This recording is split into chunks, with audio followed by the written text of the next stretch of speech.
अस्सलाम वालेकुम नाज़रीन, मैं आपका दोस्त मोहम्मद आमिर। आप देख रहे हैं एनी टाइम न्यूज। सच को रखे सबसे आगे। खुशामदीद मोहतरम नाजरीन, आप तमाम का एनी टाइम न्यूज में खैर मकदम है।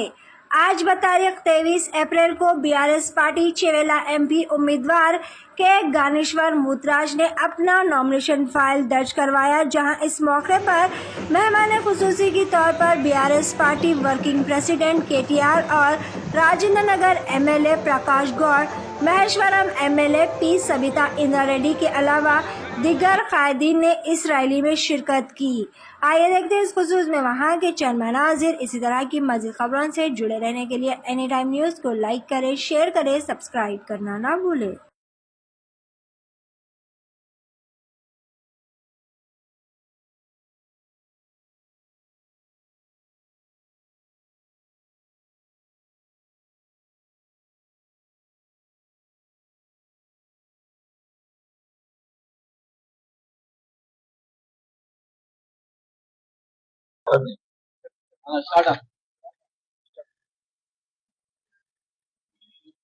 మీడియా మిత్రులకు నమస్కారం. ఈరోజు కేవలం పార్లమెంట్ అభ్యర్థిగా నామినేషన్ రావడం జరిగింది. మీ అందరి దయ వల్ల కేవల గడ్డ మీద తప్పకుండా బీఆర్ఎస్ జెండా ఎగురుతుందని ఆశాభావంతో రాబోయే కాలంలో దాదాపు 20 రోజులు ఉంది. ఇంకా మే 13 తారీఖున క్వార్టర్ మహాశైలకు అందరికీ తప్పకుండా బీఆర్ఎస్ పార్టీని గెలిపేయడానికి కారు గుర్తుపై ఓటేసి ఆశీర్వదించవలసిగా.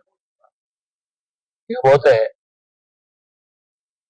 చేవెళ్ల ప్రాంతంలో ముగ్గురు అభ్యర్థుల ప్రధానంగా 3 పార్టీలు చేస్తున్నారు.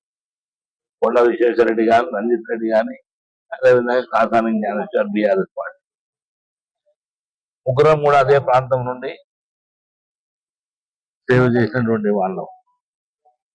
ఉమ్మడి రంగారెడ్డి జిల్లా లోపల 2001 నుంచి 6 వరకు జిల్లా పరిషత్ చైర్మన్ గా నేను అక్కడ చేయడం జరిగింది. రంజిత్ రెడ్డి గాని కాంగ్రెస్ నుండి, అదేవిధంగా కొండ విశ్వేశ్వరరెడ్డి బీజేపీ. ముగ్గురం కూడా అదే ప్రాంతం నుంచి టీఆర్ఎస్ కానీ, బీఆర్ఎస్ కానీ, మన బీఆర్ఎస్ అందరూ కూడా అక్కడే సేవలు చేసినటువంటి సందర్భం. చాలా మంది మాట్లాడేది ఏదేమైనా కానీ మనకు బీసీ దివాణంగా పోయి మనం గెలిపించుకునే బాధ్యత కూడా మీరు అందరినీ జ్ఞానేశ్వరులకు మంచి ఎక్స్ఎమ్మెల్యే గారు మహేష్ రెడ్డి గారికి, తాండూరు ఎక్స్ఎమ్మెల్యే గారు రోహిత్ రెడ్డి గారికి, వికారాబాద్ అధ్యక్షులు ఎక్స్ఎమ్మెల్యే గారు ఆనంద్ గారికి, వార్తా పార్టీ ఇక్కడికి వచ్చిన పార్లమెంట్ నుండి వచ్చిన అందరికీ కూడా పేరు పైన చేతితోడొచ్చి నమస్కరిస్తున్న ఎంపీపీలు ఉన్నారు, జడ్పీటీసీలు కింద నిలిచున్నారు, సింగిల్ విండో చైర్మన్స్ కానీ అందరు కూడా ప్రతి ఒక్కరికి ఇక్కడికి చేసిన గులాబీ సైన్యానికి, గులాబీ కుటుంబానికి అందరికి ప్రతి ఒక్కరికి పేరు పేరు నమస్కారాలు తెలియజేసుకుంటూ మనం అందరం కూడా ఎన్నికల్లో కాసాని జ్ఞానేశ్వర్ గారిని కేసీఆర్ గారు పంపించిన వ్యక్తి ఖచ్చితంగా గెలిపించి పంపిద్దామని పైకి రండి గారు. అయిపోయింది ఉరుక్కుంట తెచ్చుకొని 2 లక్షలు అని చెప్పిండు. ఇప్పుడు మోసం పార్ట్ 2 సీక్వెల్ నడుస్తుంది. ఇప్పుడు పార్లమెంట్ ఎన్నిక రాగానే మళ్ళా కొత్త కథ ఎత్తుకున్నాడు. 15 ఆగస్టుకు చెప్తా నేను అంటాడు రేవంత్ రెడ్డి. మోసపోదామా మళ్ళీ ఒక్కసారి మోసపోయింది చాలదా? అందుకే రైతన్నలకు యాద్ చేయాలి, చెప్పాలి. ఒకసారి మోసపోతే మోసం చేసినోని తప్పైతుంది.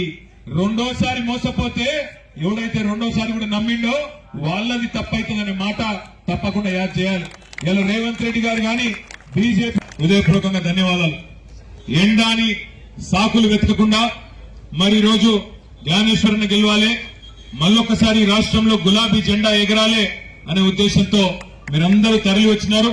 తప్పకుండా నాకైతే విశ్వాసం ఉంది, రానున్న రోజుల్లో మనకు తెలంగాణ రాష్ట్రంలో ఉండే 17 పార్లమెంట్ సీట్లకు గాను ఒక 10-12 పార్లమెంట్ సీట్లు కనుక మనం గెలుచుకున్నట్టయితే ఎంతో కాలం లేదు, మళ్ళీ తిరిగి మన పార్టీయే మళ్ళీ రాష్ట్రంలో కూడా గులాబీ జెండా ఎగరేసేది ఖాయమనే మాట కూడా నేను